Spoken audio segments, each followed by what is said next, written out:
Deepak builders end developers और निवृत्ति मोटकरी परिवार का एक्सक्लूसिव प्रोजेक्ट 3 लीव्स, ऊंची जीवन शैली का ऊंचा आनंद। For more details call 9823339180।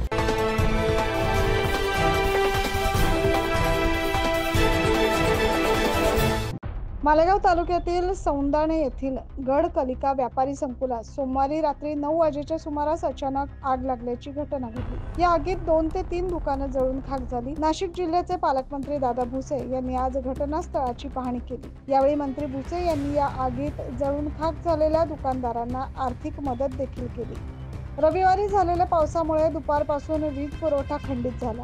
24 तास उलटूनही वीज पुरवठा सुरळीत झाला नसल्याने महावितरणाच्या शर्थीच्या प्रयत्नानंतर रात्री वीज पुरवठा सुरळीत करण्यात आला।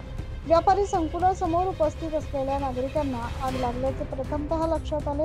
आग आटोक्यात येईपर्यंत हे शॉप पूर्णतः आगीत भस्मसात झाले होते। याची आज पालकमंत्री दादा भुसे यांनी पाहणी करून पीडित दुकानदारांना आर्थिक मदत केली। Bureau report 9 news Maharashtra.